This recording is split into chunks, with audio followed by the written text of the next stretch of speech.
Chapter 78. Happy to help.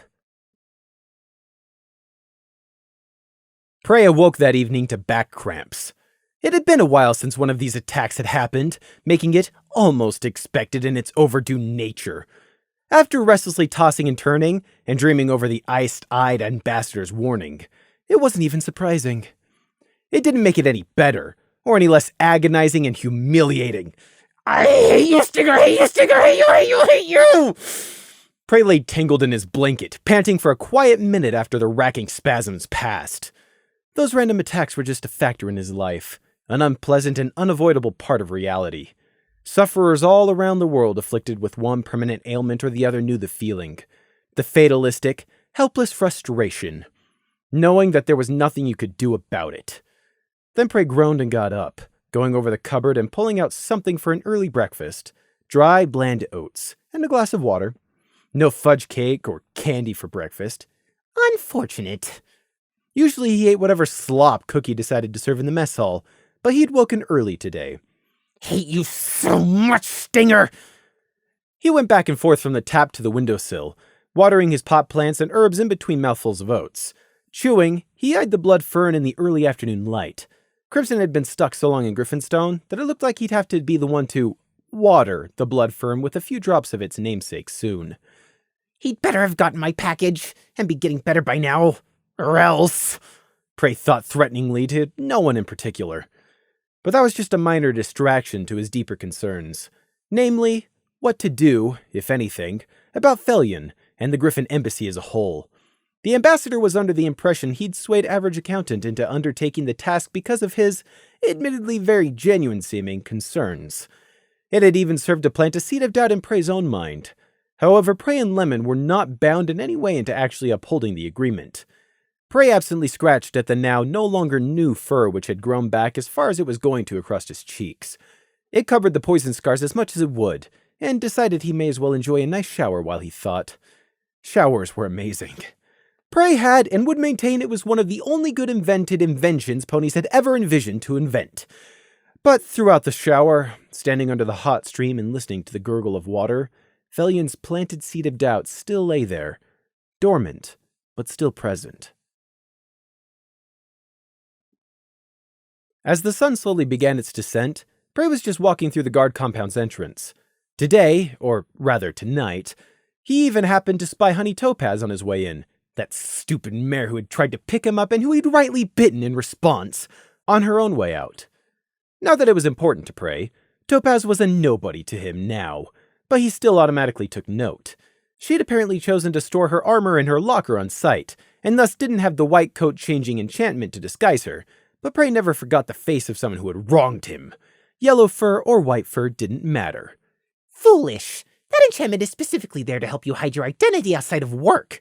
You may not think you have any enemies, but that doesn't mean you don't. Me, for instance. Prey slipped to the side, and Topaz didn't notice a thing as she trotted right past him. She was blissfully chatting up a storm to a couple of her Royal Guard friends, none of them paying attention, just like typical ponies. Their shifts were over, so for what reason would they still need to be on guard? Prey contemptuously tossed his ear back at their blind inattention, and headed into the lower palace. Seriously, he'd been skulking right there. Ponies. Felion may not even need the services of Average Accountant. The average pony was so unobservant. The ambassador could probably fly right into Ponyville himself, take the elements of harmony the Griffins were so set on stealing, and fly right back out without getting caught.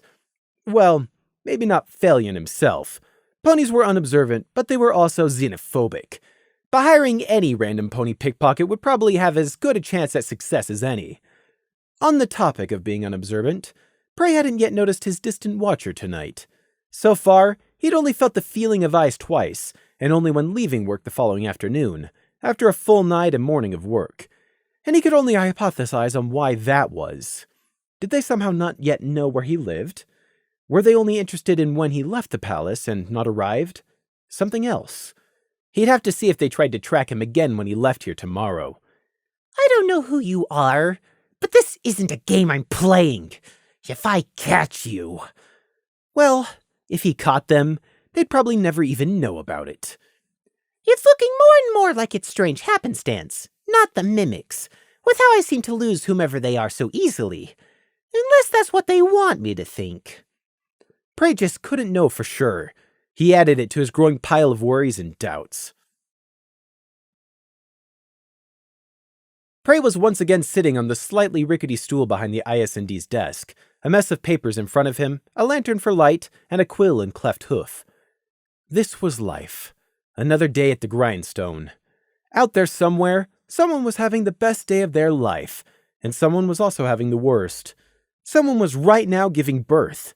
Someone was laughing with friends, and someone else was eating a baked potato with extra strong melted blue cheese. The point was, there was life going on around the world, in all the corners of the land, completely independently of whatever work Prey did here today inside this very office. There was nothing like some perspective to remind you how small you were in the grand scheme of things, and nothing like an alicorn to provide that perspective. Luna, or Nightmare Moon, either or, cast such a strong shadow that they eclipsed nearly all else. No pun intended. Prey still didn't know which he believed, that the Night Princess had been possessed by a demon, or whether she and Nightmare Moon were actually secretly one and the same. Not that he could do anything about it either way, since she was in power with her hated sister, both of them immortal and ruling the country. That's how big the issue was that Felion and the Griffonian government he secretly resented had raised. It was as large as countries, as nations, kings, queens, governments, and entire generations. Prey, with all his warring, fighting, and murdering to survive, was small. It was personal, and below the level of national notice. But Luna was an alicorn, one which had tried to freeze the world 1,000 years ago, and had returned to try a second time earlier this very year. That was big. It was huge, and it was known worldwide. And it seems Griffonia hadn't been anywhere as forgiving as Luna's dear, sweet older sister. Griffonia was in the right. Luna had tried to murder them all. And yet here Luna was, sitting on the throne, back in power, and free from consequences. No one in Equestria seemed to get it. To them, there hadn't really been a threat, because they didn't doubt for even a second that Princess Celestia would have saved them if it came down to that. Griffonia didn't accept that. They weren't ruled by an alicorn, so where was their protection and insurance? Why were they being forced to stand back and let Luna get away with it? If she really was Nightmare Moon, and the demoness was actually just a facet of Luna's suppressed psyche, they had every right to protest and shout out. Prey wondered how many other nations out there felt the same, but were helpless to do anything about it. The zebras, diamond dogs, minotaurs, yaks, and the others.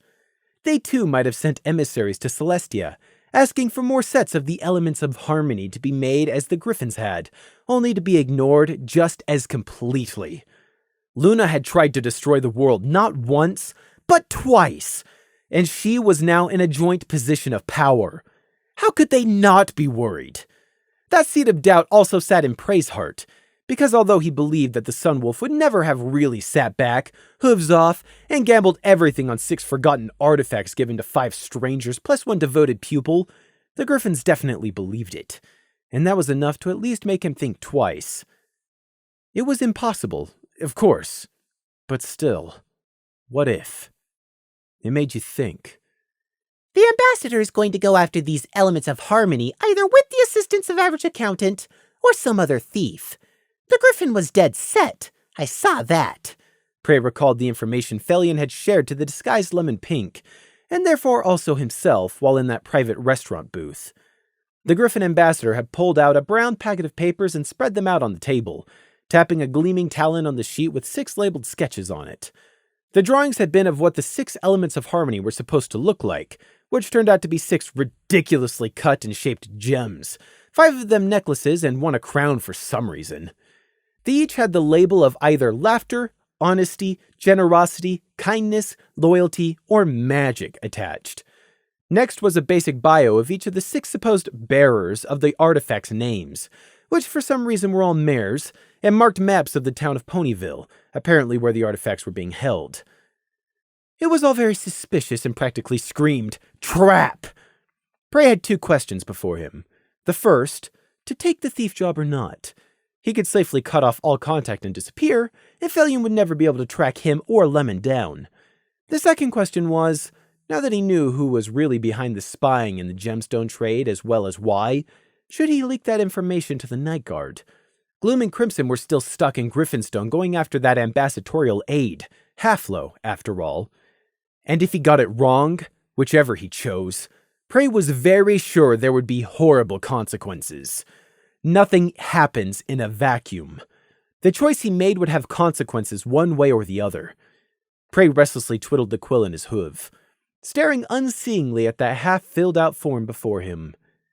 What do I choose? I can't wait forever. Halflow's expecting average accountant to make an attempt in the next few days, and wants to be kept updated. If I want to cut off all contact or inform him, it needs to be soon. Tonight, or tomorrow at the latest. Prey didn't want to choose, because that would commit him to a path and facing possibly dire consequences, even if in the best-case scenario it only ended up being indirectly. But he still needed to choose, and choose soon, or else lose the option to choose at all. He was going to start doubting and second-guessing himself, and it was going to spiral downwards from there. He could feel it. This was all too far above his head. A mad, vengeful alicorn, both the low and high Griffin kingdoms, protected equestrian soil, and the potential for escalation into the dreadful possibility of war. The feathery end of the quill carried on, twirling just in front of Prey's nose, unable to settle. This is hopeless. I'm not getting anything done. I could be doing rune work at the very least, but I'm just sitting here and can't decide. The runic array linked to the corridor outside the office pinged, signaling movement coming closer. Prey quickly sat up and looked to the door, just as the person arrived. Trot, trot, trot. Who is it? Come in. The door clicked open, and a tired-looking Thestral in armor leaned in. Lieutenant Screech wants you.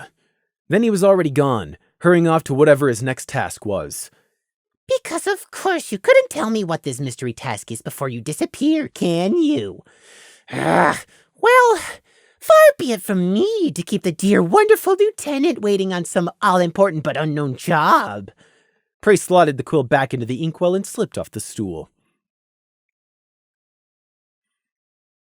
Prey trooped through the Night Guard section of the palace until he got to Nighthawk's office, where Screech was supposed to have been working in the captain's stead. Unfortunately, tonight it seemed he wasn't. Obviously, the lieutenant's new location had slipped the tired Thestral messenger's mind. Prey gave the captain's office a once-over, just in case, since there was enough Night Guard paraphernalia and storage in there for someone to hide. But no, it was empty of the lieutenant. Wonderful. Now Prey had to find him. Just what he needed to start the night. A practice round of detective to get his hooves in before whatever it was Screech no doubt wanted him to do. Well, he sent for me, but he's not in his borrowed office, so the next most likely place is his actual lieutenant's office. So thinking, Prey turned himself back around and trotted off. What had Screech distracted enough to make such a silly mistake? It wasn't anything big, but maybe it was just a deeper indicator of how overworked the lieutenant was becoming.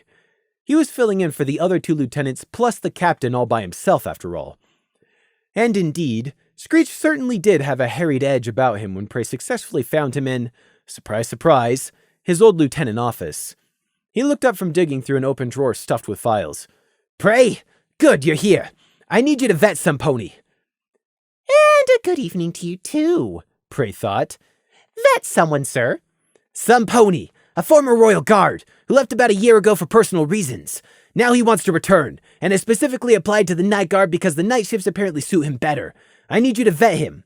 I'm busy, and you've got the proper insight. Okay. In theory, that wasn't too much trouble. Officially against Hoofbook protocol, I'm not an officer, but still not too much trouble. Prey allowed. I can do that. I'm assuming he has a file. Yes, the records department should have pulled it already. You can pick it up. Read up on him, have a look, see if you think he can be trusted for a private level entry into the Night Guard, or if he can come but should be watched. This could easily be some pony trying to get an informer into our ranks, Screech said, shoving the drawer shut and pulling open the next.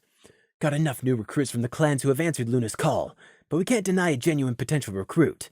That is, if they are genuine. Prey understood Screech's suspicion. Why would some guard who had been off for the last year want to return, and return into the Night Guard instead? On top of that, the timing was suspicious. There had only been 2 transfers over from the Royal Guard who had wanted to stay in the Night Guard, those being Scenic and Lily, and look how well that had turned out. The rest had gleefully gone back to their normal duties in the Royal Guard as soon as the Night Guard had the bare minimum numbers necessary to operate with. So Prey understood Screech's suspicion. That didn't mean he actually cared, but thanks to being a press-ganged convict, he had to pretend to care anyway. All right, I'll find the file and have a look at the Wizen house, sir. Thank you, Screech said, not finding whatever he was looking for in his desk drawer either, but he paused before moving on to the next. He looked meaningfully at Prey.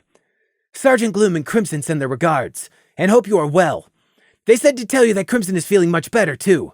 And unrelated to that, but to the issue you know about, they predict they'll all soon be able to leave and return to Canterlot. Prey let out his breath. So I was right, and it did help Crimson if he's now better. That was excellent news. The best Prey had had all week, actually.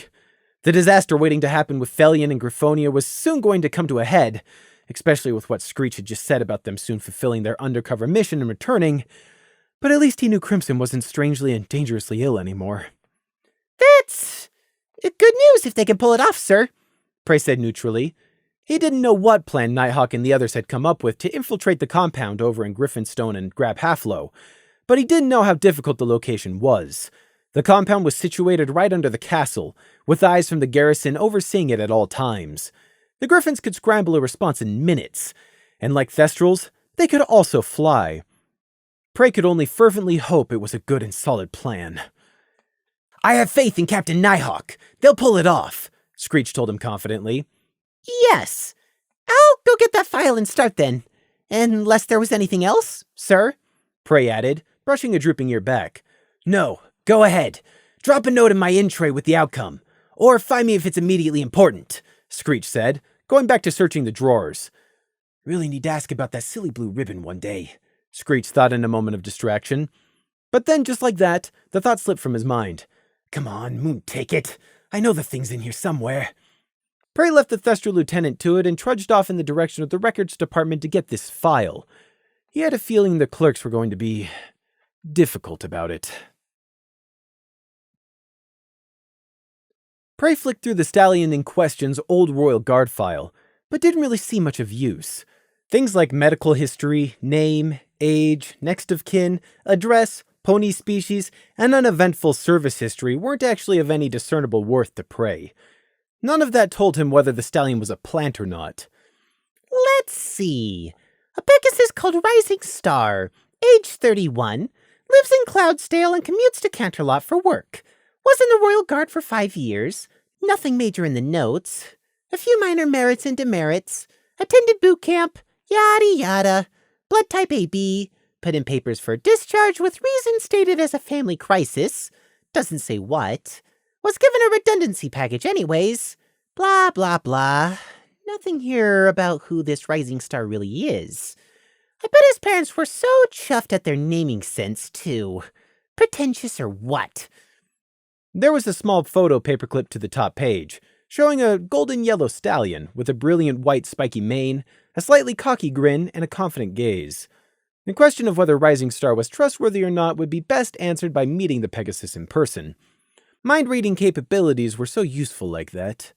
Although this was just a minor distraction to Prey's much more important issue of Felion and the Griffins, this check on Rising Star did present Prey with a slight question. And that was, if the Pegasus was trying to join the Night Guard for ulterior motives, and those motives were also well hidden, should he expose Rising Star or not? Prey was willing to bet that Screech would take his word for it and block Rising Star if he just said so. After all, wasn't the rest of the IS&D currently over in Griffonia chasing after a spy that Prey had uncovered? But that was only if Rising Star was obviously dodgy. If he hid it well, should Prey just let him join up anyways? Although it may be a bit late, again because of the uncovering Halflow thing, perhaps he shouldn't appear too competent in sniffing out secrets.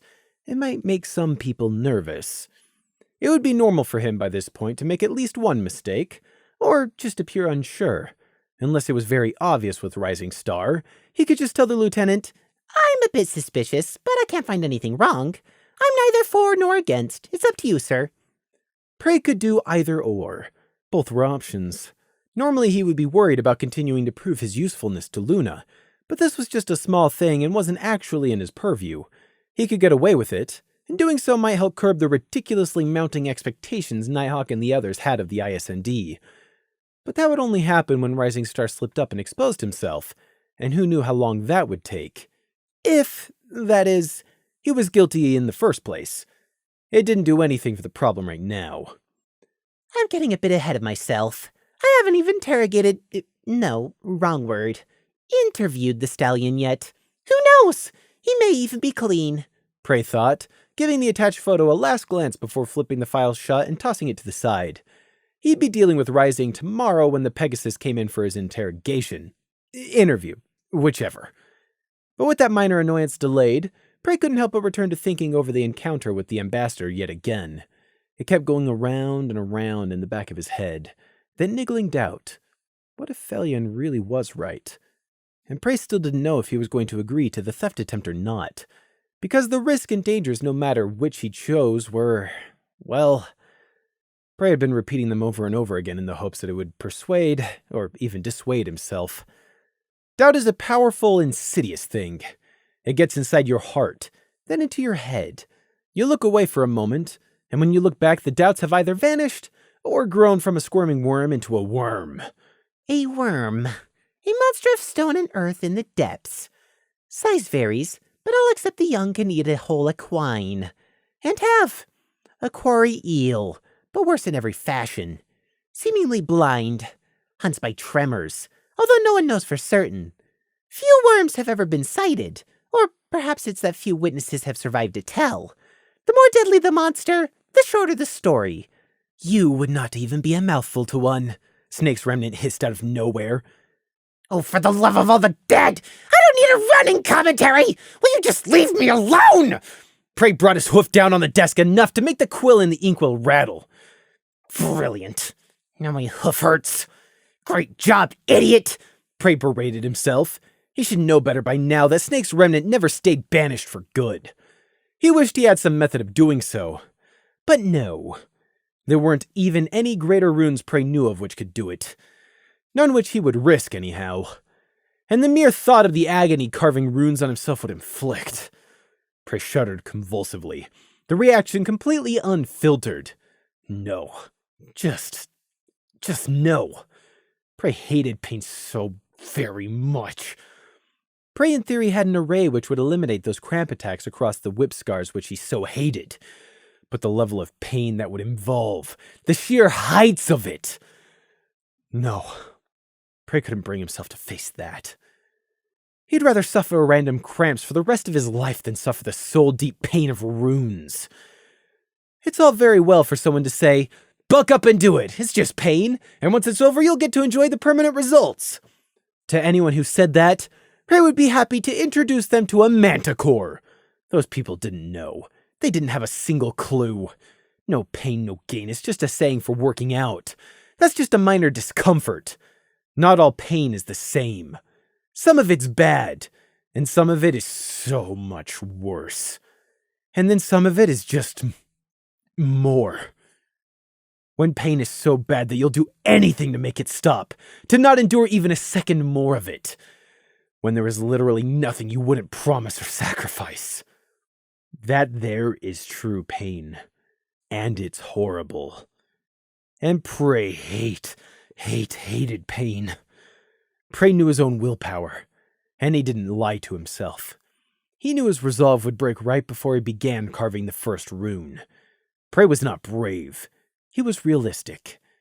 It would literally have to be a matter of life or death before Prey would be able to psych himself up enough to willingly subject himself to that. And there would have to be no doubts in his head that those were the only two choices. Real pain is not a joke or some sort of test. Pain is just pain. Something to be avoided, delayed, and hidden from at every opportunity. And there's no point in dwelling on a pain that I'm not going to have to feel, Prey thought, making a concerted effort to pull it from his mind. Best not to think about it. He hated pain.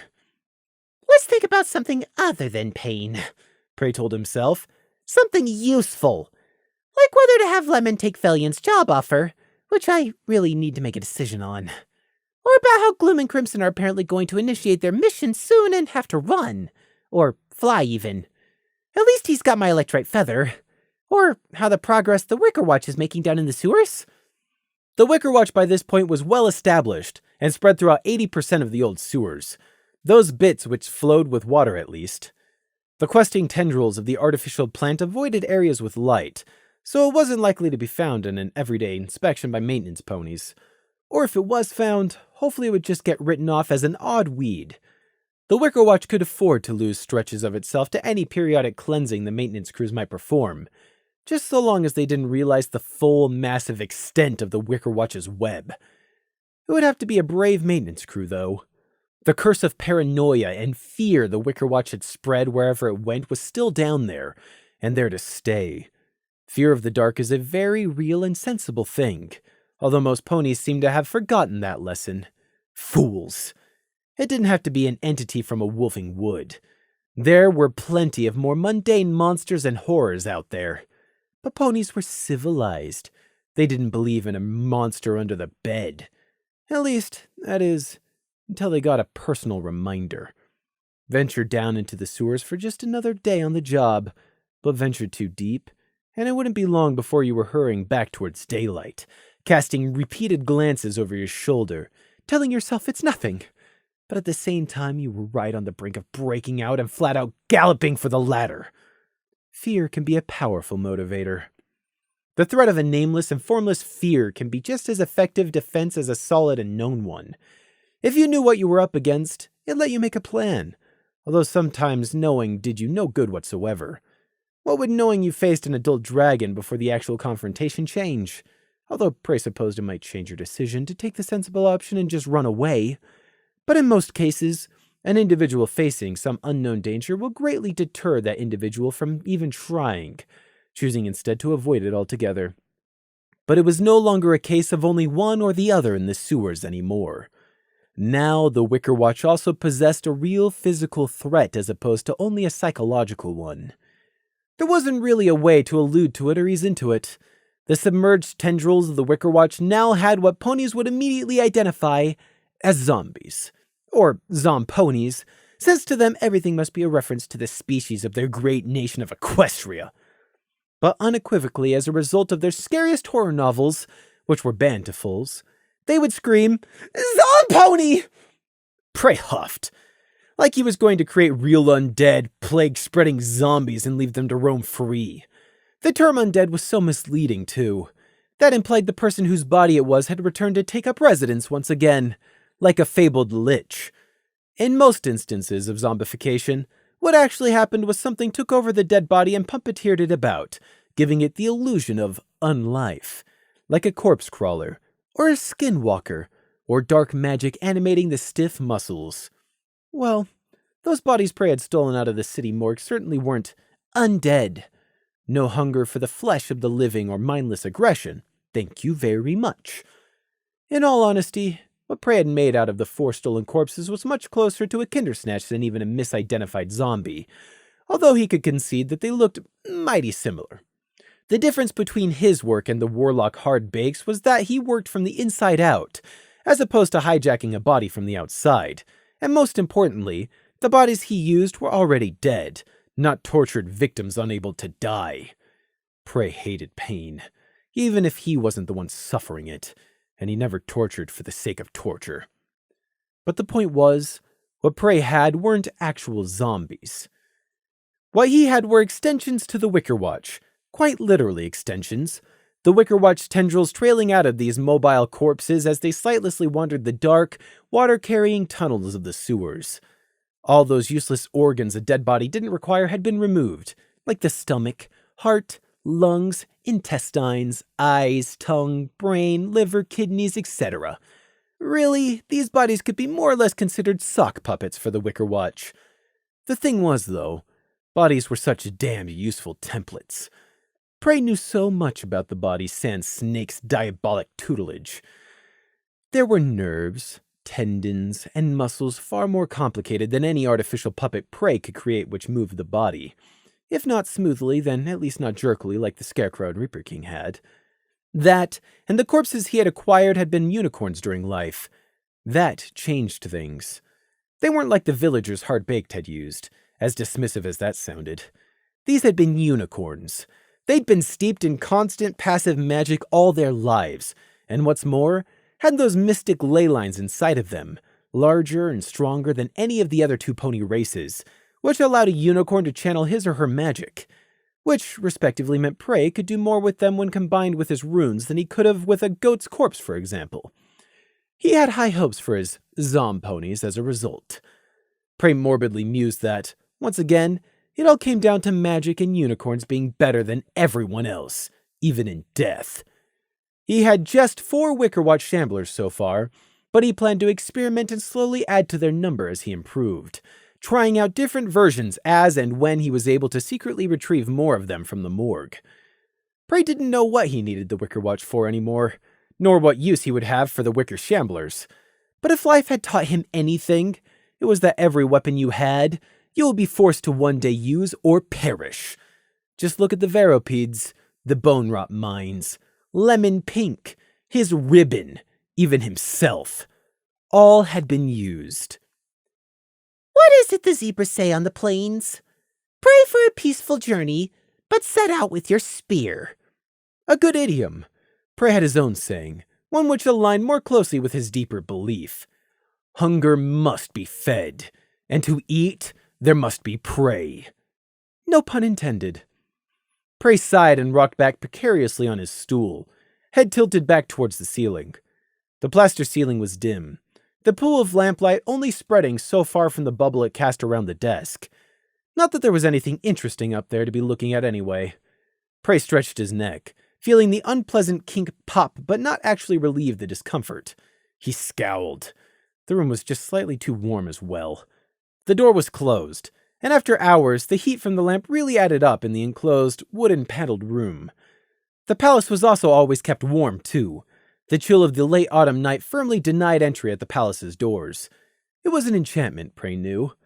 Wouldn't want those nobles and diplomats to get cold hoofsies in their swan-down beds. The moment of silence stretched as he sat alone in the lamplit office, looking up the ceiling, stiff-necked complaining.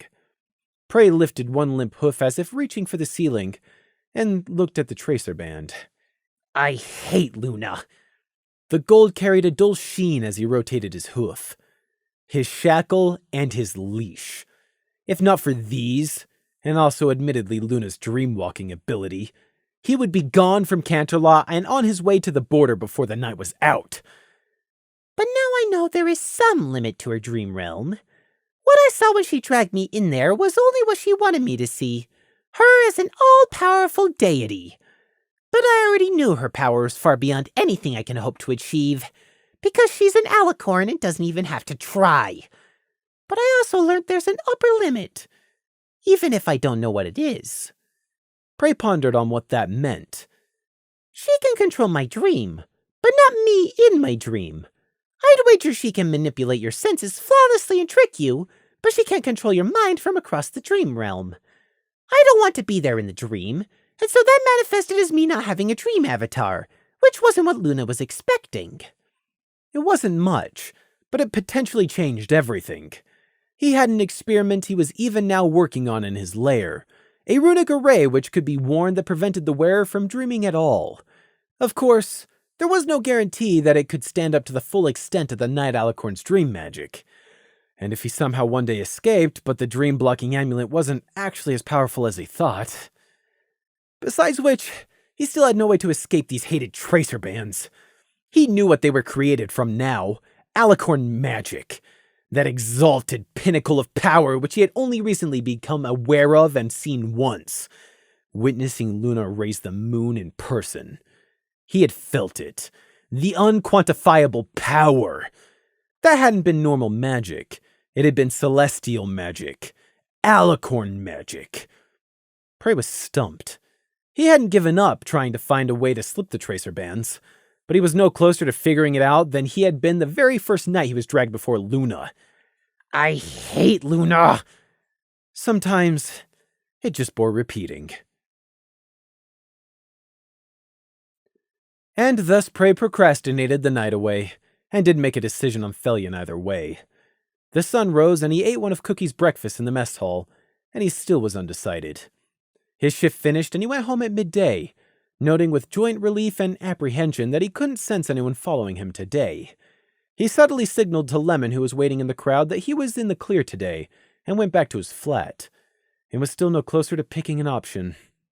Prey knew this calm before the storm, this moment of quiet stillness. Soon it would be broken and everything would be a whirlwind. He didn't want to choose. He didn't want the consequences which would come from either choice. He wanted this moment of strained peace to last for as long as possible.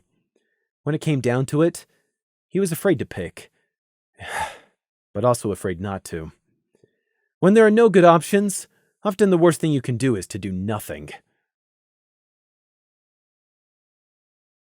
Prey went to sleep early, and also got up early in the evening, meaning that after a swift bite to eat, he had just over 3.5 hours free before he had to return to the palace for his next shift.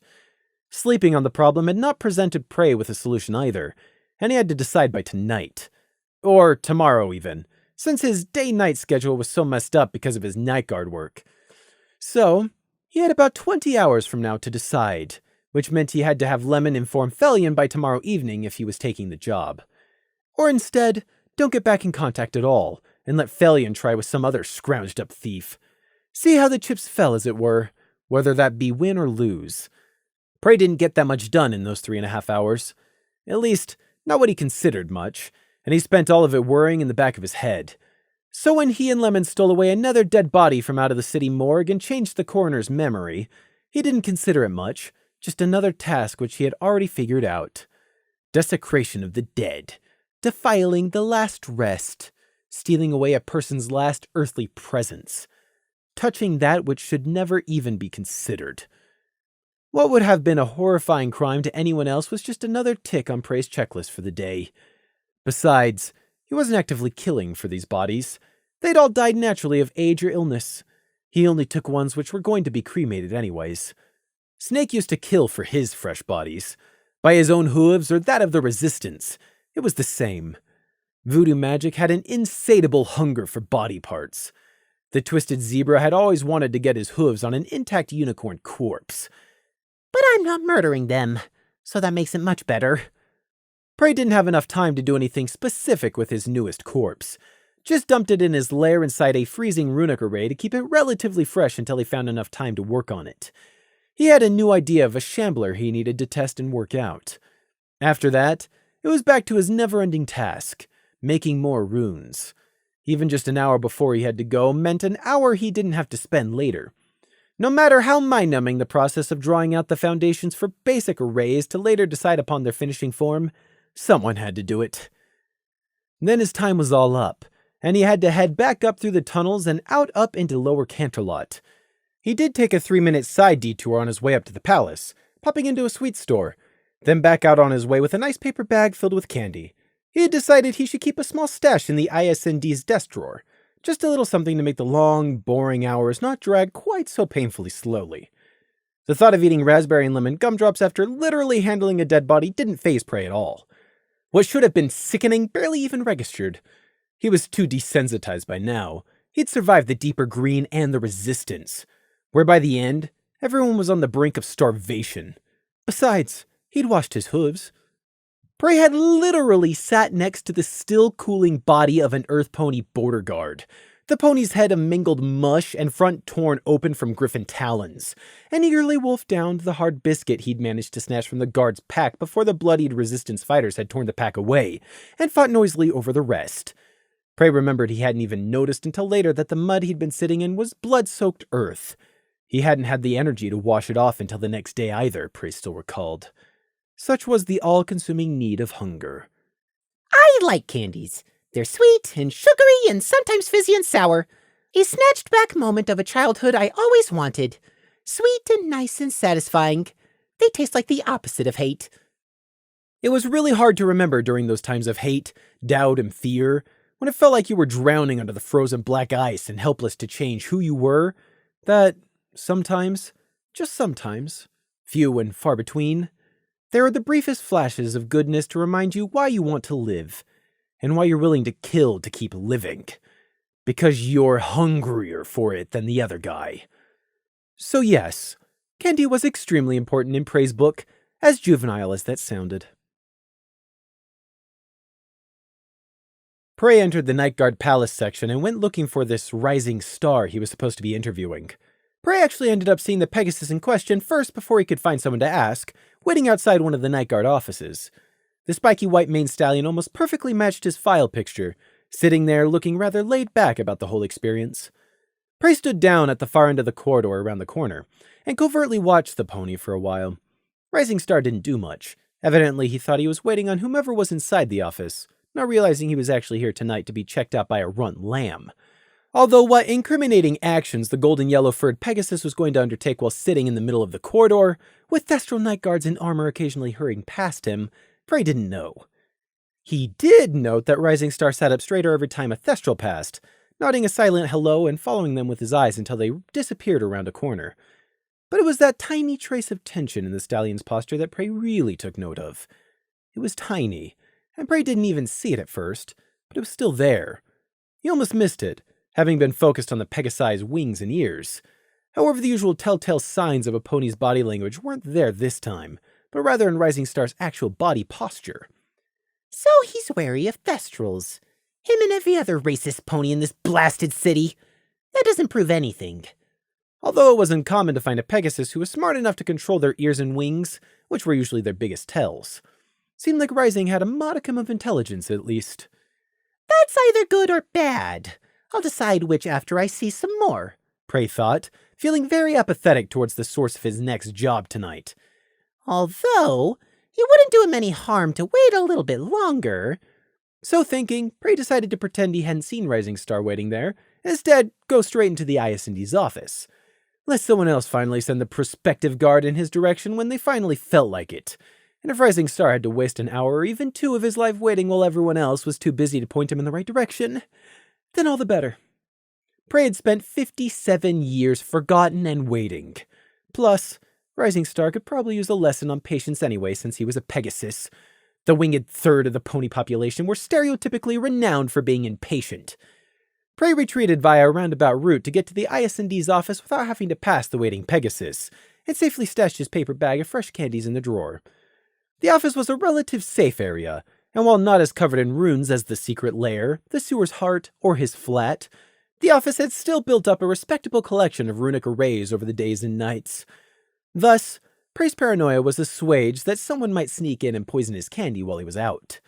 It's not paranoia if they're really out to get you, Prey thought, snagging one of the raspberry gumdrops for himself before he shut the drawer.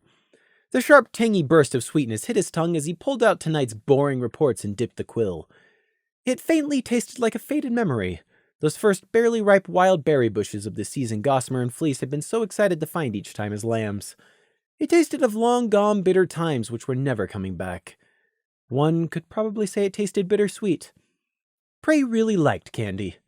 Of course, it didn't take the few hours' grace Prey was hoping for before some helpful night guard finally took note of Rising Star, found out why he was there, and escorted the Pegasus to the IS&D's office. Prey had of course noticed their approach through the runic array branching outside into the corridor, and heard the muffled conversation through the wall. "That door right there. Yeah, just knock. When you're done, go back the way I brought you. Don't try to take any detours or wander. Cheers, no worries, I know the way back." Prey heard what might have been a humph. It was pretty difficult to tell through the wall, before the Thestral finished and left by saying, "A word to the wise, this isn't a joke. Prey's recognized as part of Princess Luna's night guard. Take it seriously." "No worries?" Rising Star returned, sounding not quite sure. The night guard was already leaving, however, their presence on the runic array going back down the corridor. Rising Star waited a beat, then approached the door, hooves faintly clopping outside. He knocked loudly. "This is Rising Star. I'm here to talk to a Prey," he called through the closed door. Prey rubbed at the scarring under his eyes, then took a deep breath. "Yes, that's me. Come in and shut the door." The door opened, and Rising Star with that exact same cocksure smile and golden coat from his file's picture entered. His eyes surveyed the office and finally met Prey's as he stepped over the threshold.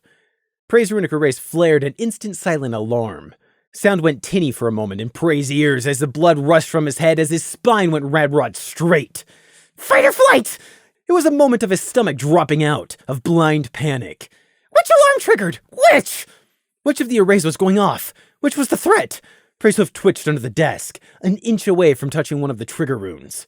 Shoot first, ask questions later? Which damned array was it?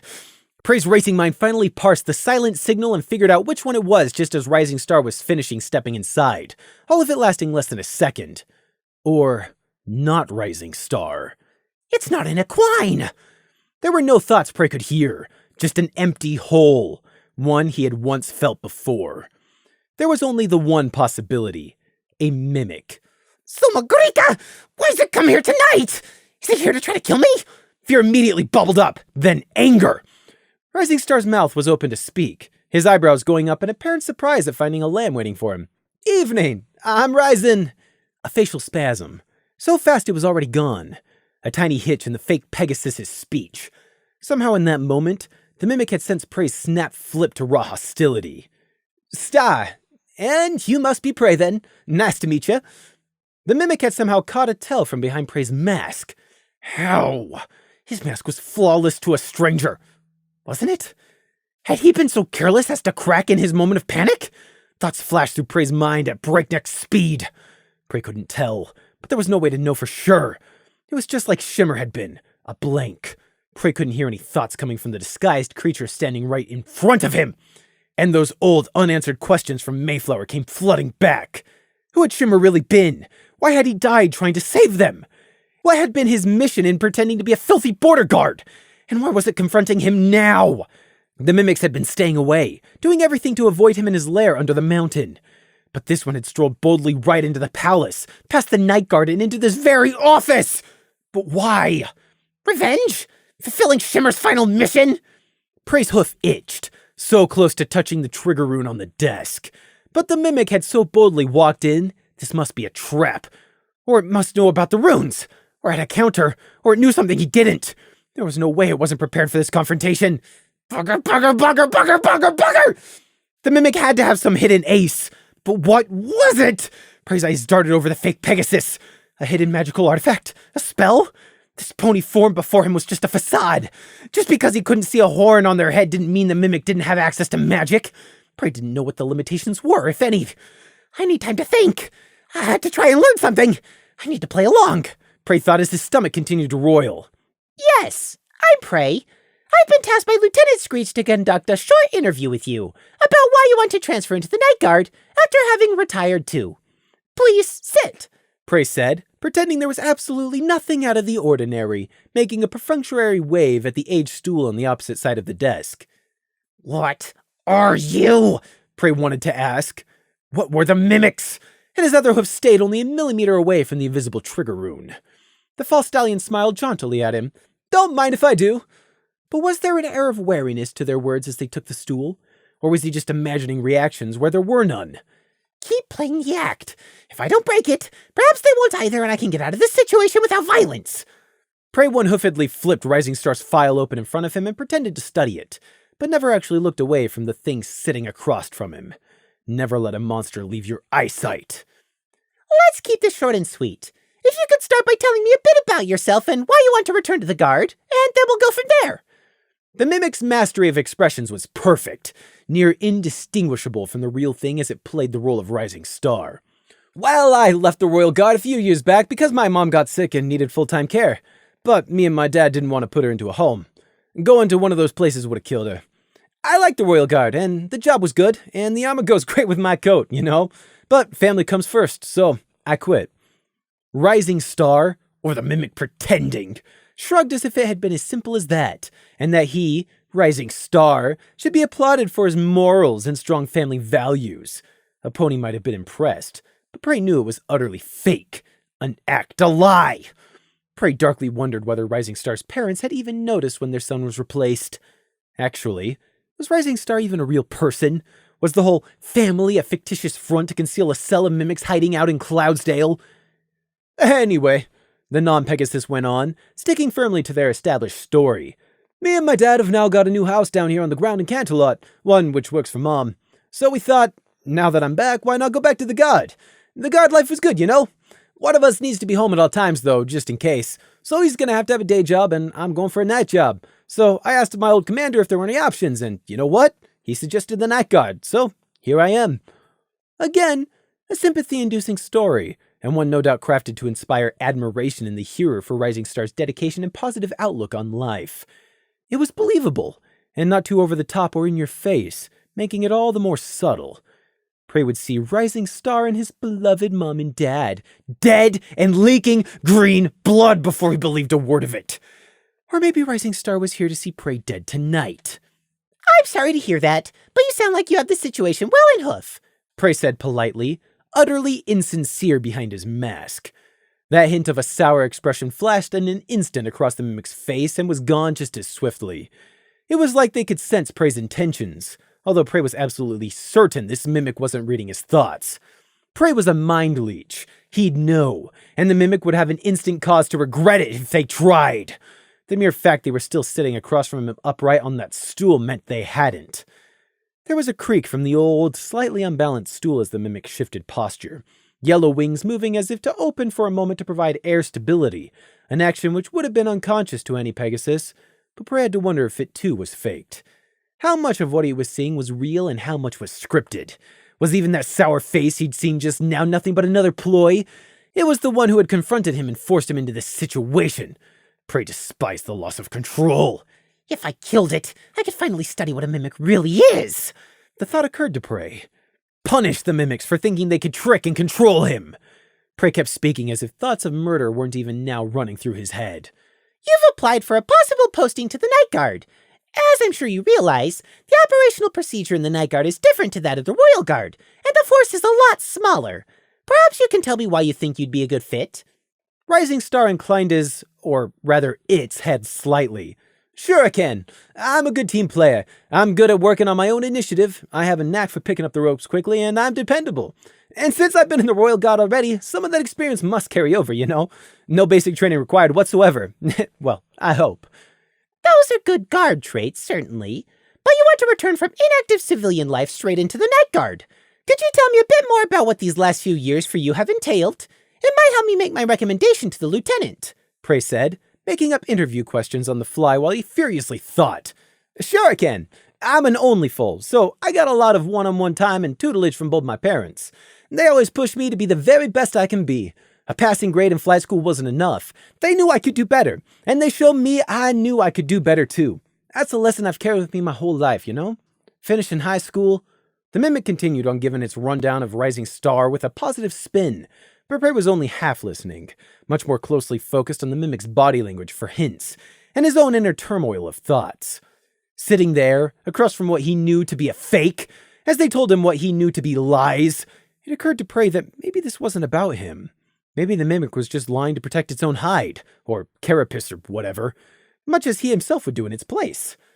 They were enemies, but perhaps only by the positioning of people much more powerful than them, meaning like Luna and her sister the Sunwolf. Logically, this really could be an attempt by the mimics to get an insider into the Night Guard and not an attack on me. Since the Night Guard is new, loyal only to Luna, and made up exclusively of Thestrals so far, aside from me and Crimson, although he's basically a Thestral regardless. There's probably a hoofful of mimics carefully inserted all throughout Canterlot in key places, and they want in on the Night Guard too. Prey thought with a dreadful sinking feeling in the pit of his stomach, although only about the threat that such actions posed directly to him. He couldn't have cared less if they tried to ruin the city of Canterlot itself. Casually, without even pausing their flow, the mimic reached a hoof for something tucked under their wing. A warning screamed in Prey's head. Danger! Watch the wings. It was the wings which killed with a Pegasus. Just as with unicorns, it was their horn. The mimic simply scratched out their folded wing. But that wasn't what they'd originally been going to do. They changed the motion at the last second. Prey was sure of it. They hadn't been smooth enough. There'd been a stilted transition just then.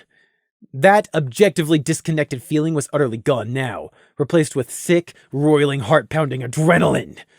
And yeah, that's me about summed up, you know? The mimic stopped, having finished describing Rising Star's abbreviated life story. Prey sat there, across the desk from what was one very convincing fake to another, in an old, dimly lit office, and fought down the seething urge to lash out in retaliation for whatever it was the mimic had been just about to do. I could kill you! I could kill you and use your corpse! I could put my ribbon on you, tie it around your eyes, and leave it there! On the one side of the desk, sky blue orbs so mild they seemed almost to be smiling. Fake! And on the other side, vivid green sparkling with positive energy. Fake! Why was this damned blasted infernal mimic here? Why? Just why? Prey wanted answers. Answers he couldn't get because he couldn't read the foul thing's mind! It was just a disgusting creature under that fake fur, one with fangs and edges and armor. It was dangerous. Prey did not torture, but how this thing had simply come in here and was now just sitting there thinking it could trick him, it was making him reconsider. He hated this mimic. He hated people, all people. People lied and deceived. A monster never lied about wanting to kill and eat you. But this grata uncracked thought I could just double duck for grat like he was some idiot who couldn't see, and Zermanda Glomundai. Prey hated this rising star, this detestable, corrupt, vile, polluting worm. Snit! Wait, the mimic didn't have great eyes just now! App! The world stopped even as it didn't, and changed. Prey's mindscape snapped out of a pall of cobwebs. It was like the office around him had been stretched with invisible strings, slowly wrapping around him as he sat there. The mimic had been doing something to him! Messed with his head, twisted his perception. Not mind control. Prey knew mind control. Some other form of control. It was emotion control. Everything he'd felt had been wild, out of control, yawning wildly between extremes. He was trying to control me! A blink of time where Prey didn't feel any one emotion. Everything was too warped as he second-guessed himself. Then came the anger, burning away all others. Rising stars, now blue eyes flickered, widening. The mimic not able to control itself in that fraction of a second, body tensing up defensively. It was that instinctive moment of projected hostility, when the disturbed snake lashes out from its nest and you instinctively snatch your leg back that moment before it lunges. The mimic hadn't been trying to anger him. Prey suddenly knew that. Their reaction right then, it was proof that anger wasn't what it had been trying to induce. Sympathy, happiness, joy, those emotions would have been better to get what it wanted. Somehow, though, he hadn't reacted to their brand of emotional manipulation like the mimic was used to. That changed nothing. It had just tried to control him. Prey reached for the trigger rune. The mimic had expected to get away without consequence. Anger. He was a burning, blazing, towering anger, teetering and about to topple over. But the mimic could control emotions. It could read how he was feeling. It could be doing it right now this very second, and he didn't have any way to stop it. Stop it! The red-hot anger was snuffed out like a candle. The fire turned into cold ash without even an ember remaining. All that was left was black, icy clarity in its place. It was trying to control me. There was no anger now. Prey felt like an utter fool, one who had been stupid enough to let a tiger stroll into his house because he wanted to see what it would do. It was a mimic. What had he honestly expected? Shimmer had been one, and he had been masquerading as a traitorous border guard. Prey had no excuse for his shameful stupidity. Where was his vaulted cunning? Where was his runic array to guard against emotional tampering? I see, Prey thought, his mind still flowing with the freezing black clarity. I'm such an utter failure for not seeing it sooner, but there's an easy solution to all this. Simple. Kill it. Prey moved for the trigger rune. It didn't matter if the mimic had a counter. It didn't matter they were inside the night guard wing of the palace. If the tiger is going to eat you, do you not try to stab it because you're worried about making it angry? No. You stab it and keep stabbing it until it has fled, or until you or it is dead. It's simple. So simple. Even the dumbest beasts in the woods know that. Even animals can count to 2 and do the terrible and simple equation of hunger. For one to eat, there must be an eaten. It wasn't going to be Prey. Prey had learned this lesson already. He knew his one truth about the world. So why, by all that was dead and rotten, had he refrained from immediately doing what needed to be done? Wake! It was there in the mimic's stolen face. It was there, reflected back in Prey's eyes. Terror, sudden and mortal. I'm only here for a job, the mimic tried to speak quickly. I just need a job. The mimic wasn't fast enough to save itself. But by the rolling of fate's dice, by happenstance, by nothing more than pure blind coincidence, something else was. Muted green fire silently flared up, not from the mimic Prey's eyes were locked onto, but on the desk. He looked. The green glass message in a bottle now held a ripped half page. The message in a bottle. Prey had put it there on the desk the very night Gloom and Crimson had left for Griffonia. The twin to the bottle of stabilized spellfire they'd taken with them. The one only to be used in emergencies. Prey stared at the green glass bottle, just sitting there innocuously on the desk. Again, everything had just flipped on its head. But the Mimic... Prey's priorities scrambled to reorder themselves. Crimson! The Mimic stool clattered over backwards as the false Pegasus rushed for the door. I see this isn't a good time. Got business, not my place. I'll come back another time. Prey's eyes swiveled, the only part of him which moved, tracking Rising Star's flight path to the door. He could have still acted. He had the time. It wasn't hesitation which stayed his hoof, but because the Mimic and its goals were of lesser importance than an emergency message from Crimson. And then the Mimic was gone out the door. Prey didn't know if it was going to flee the palace immediately or not, but it didn't matter. It had tried, and it had failed, and it would carry word back to the rest of the Mimics. The second the sentient chameleon bug vanished from the detection range of Prey's runes down the corridor, he grabbed for the glass bottle, tearing out the cork with his teeth. The ripped half page couldn't get shaken out of the bottle's neck fast enough for Prey. It had been badly rolled, obviously in haste, and Prey thought to snag the page from inside with a pencil to drag it out, angry frustration welling up at the wasted seconds of delay. This was an emergency. It could be something terrible had gone wrong trying to grab Halflo, but he couldn't get the stupid bit of paper. He caught the edge of the paper with the pencil and dragged it out, almost tearing it in his haste. Hooves nearly trembling with anxiety, Prey flattened the message out in the lantern light. The scrawled hoof writing looked like it might be Gloom's. It had been written in haste, in what seemed to be charcoal, wasn't straight, and was to the point. Password Mayflower. Arrested Halflo tonight. Flown out of Griffinstone. Group split up to avoid pursuit. In hiding tonight. Found letters. An interrogated prisoner. Danger. Tell everybody, Prey. The Halflo was taking orders from the Griffin ambassador in Canterlot and they're after the elements of harmony. They're gonna seal the elements. You must stop them. They had a plan if something went wrong to immediately launch an attack on the elements. Tonight? Don't know. Can't make Halflo talk. Can't wait for him to sleep for Luna to dream interrogate. No time. Stop them, Prey. And squashed into the bottom corner, the charcoal smudged where the initials G and C. Prey blinked. For a moment he just sat there, staring blankly at the charcoal scrawl.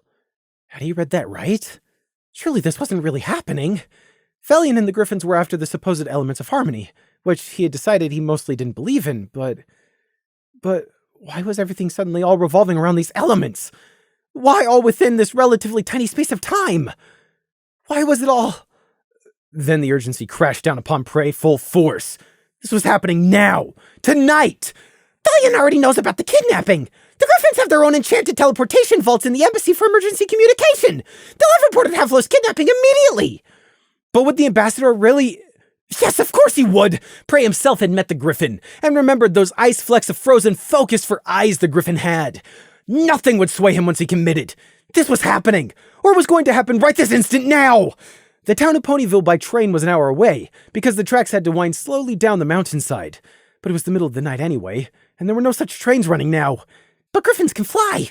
So can Thestrals! Screech! I need to go tell the lieutenant! Get the night guard alerted! Maybe they can make it down the mountain in time! Indecision warred inside of Prey. His deep dark fear that this would somehow all escalate into war still squatted in his heart. Could he prevent it? What if he just kept silent? Would allowing Felion to get away with this somehow help? Maybe? The moment of irrational hope withered and died. No, of course it wouldn't help. Now that the Night Guard had caught Halflo, it was now completely beyond Prey's control. Now Luna would know. And so in turn would the Sunwolf, and if the Alicorn sisters decided they wanted to escalate, then there was nothing he or anyone else in this world could do to stop them. The choice was out of his hooves. Prey stared down at the ripped half page which had so suddenly thrown everything off a cliff. Damn you, Felion! Why couldn't you see this was an obvious trap? But the Griffins were doing this because they wanted a way to stop Nightmare Moon from murdering the entire world if/when she ever returned. Potential war or possible extinction. I have no say in preventing this, Prey realized. Gloom and Nighthawk hadn't only taken the one message in a bottle apiece, but multiples for each 4-person team just in case. Gloom, Crimson, and whichever other two Thestrals they were paired with wouldn't have only sent one warning, but all the warnings they could while hiding out from Griffin Guard patrols throughout the night. If Screech hadn't already found the message in one of his own magically twinned bottles, he very shortly would. Damn you and your proud nation, Felion! And damn ponies and their twisted selfish alicorn goddesses! Prey thought, feeling helpless tendrils of despair rising up to choke him. but there was nothing for it. Checking only to make sure his ribbon was still definitely behind his ear, Prey grabbed the torn note and ran from the room with all speed. Screech had to be found and told, if he didn't already know. Prey needed his orders, so he'd have a solid excuse for when everything went to Tartarus. Prey's thinking was basic, and his plan simple. Find Screech, tell Screech, and then let Screech make all the decisions. The Night Guard would be the ones to deal with all this crap for once, and would also take all the consequences. But the world is not one big story. It is 100 million small, individual stories.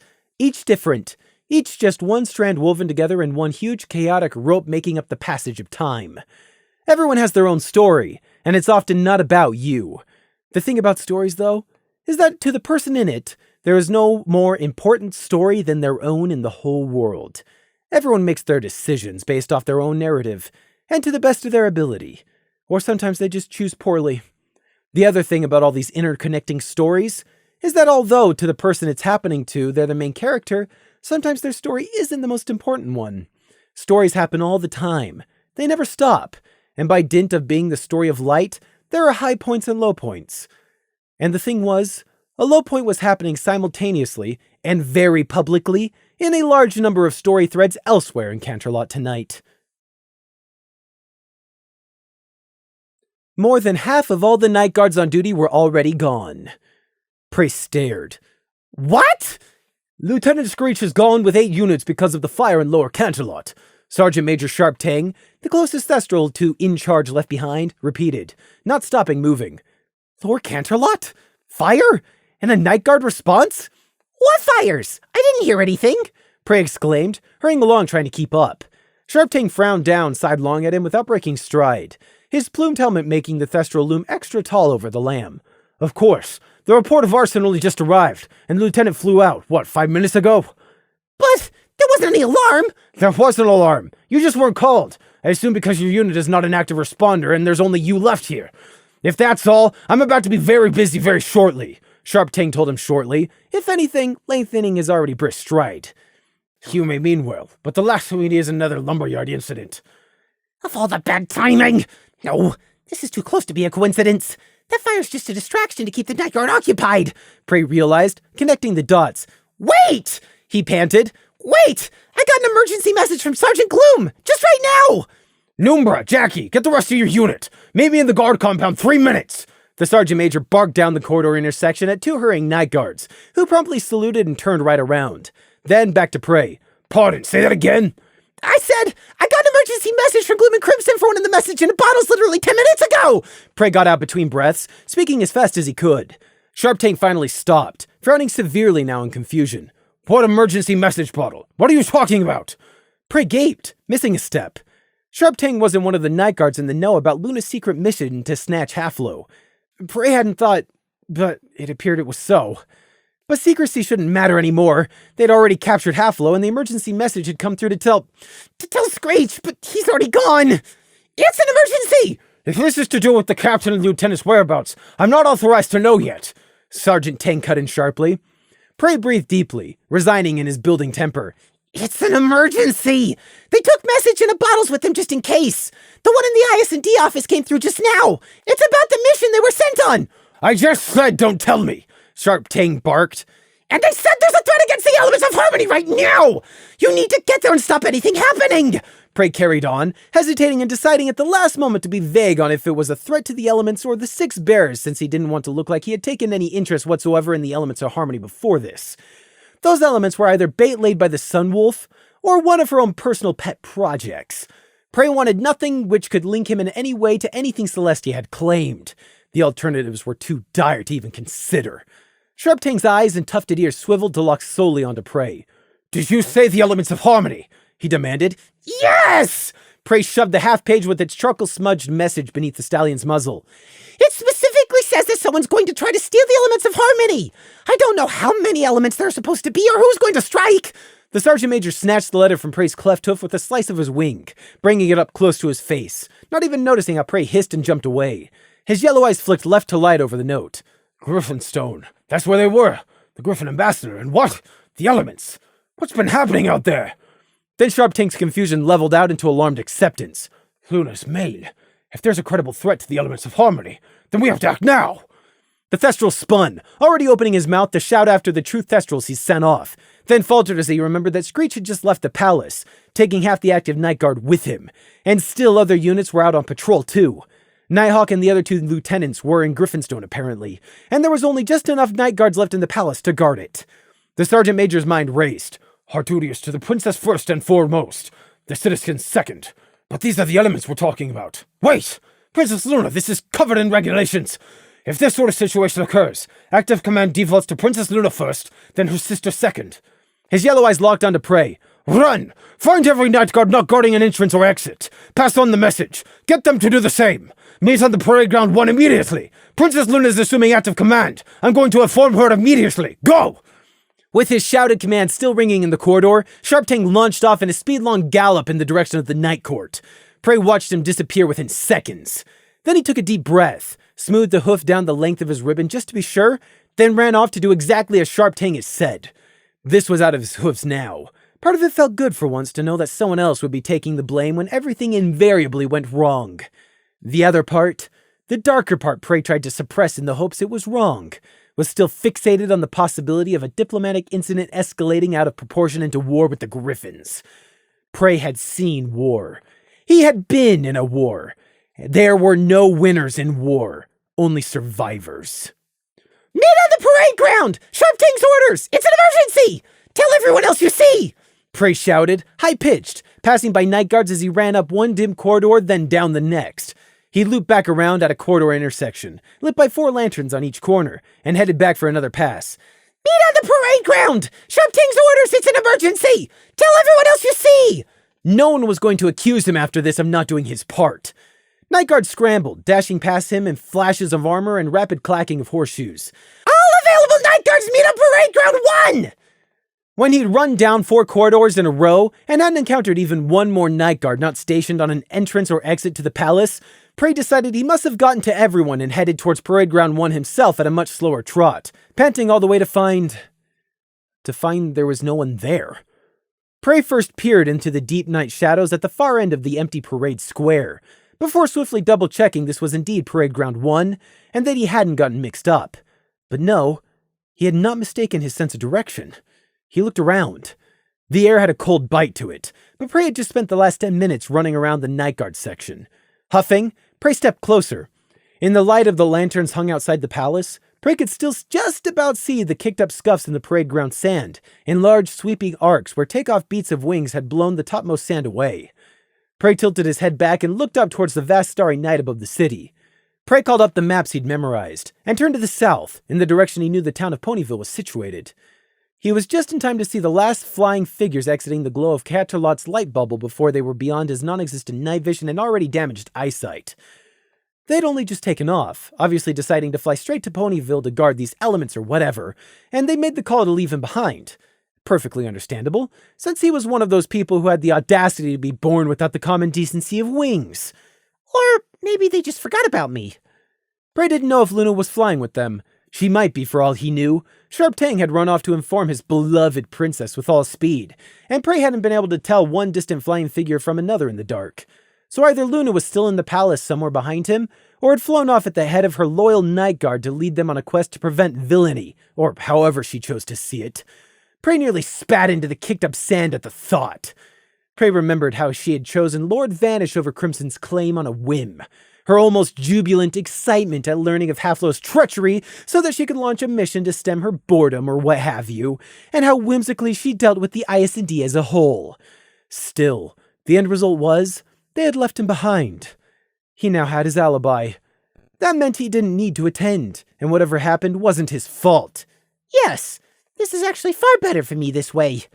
He had discharged his duties, and either Luna or Sharptang in Screech's absence had made the call to leave him behind. Screech was out in Canterlot dealing with an arson attack, while he stayed behind safe here. It was out of his hooves, beyond his control. Prey hated not being in control, but there was only so much you could do. He was here, and they were out there, flying through the night. They had wings. He didn't. Well, he could get down the mountain through the Greenstone Cave passageway, but what would be the point? Whatever went down tonight in Ponyville, it was the far safer and smarter choice to remain behind here. Yes, he was staying behind.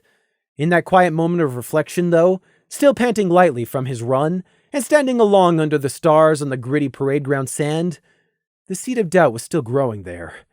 Prey pulled the rolled and crumpled message out of his wool where he'd shoved it. He had been lucky it hadn't fallen out while running up and down the corridors. He unrolled it and held it up under one of the palace lanterns so he could read it again. The charcoal message was a nearly illegible smudged mess by now, but the end line was still visible. Stop them, Prey. G and C. G and C, meaning gloom and crimson. Stop them, Prey. Crimson had asked him to stop the Griffins. But what could he do? He'd get there too late to intervene in anything anyway. And while there were only 2 things he wouldn't do for Crimson, there were still 2 things he wouldn't do for Crimson. But yet, still, the seed of doubt festered. Prey looked at the note. Then he looked up at the night sky above Canterlot. He turned back to look at the high marble walls of the palace, pale white in the moonlight. He looked at the note again, then the parade ground, then up at the night, then down at the note again. Prey turned the note just to check nothing had suddenly appeared written on the back, then upright again. Night sky, parade ground, toward note. He kicked at the gritty sand with a hoof. He sighed. Oh, Zumagorika, take it all! Prey cursed.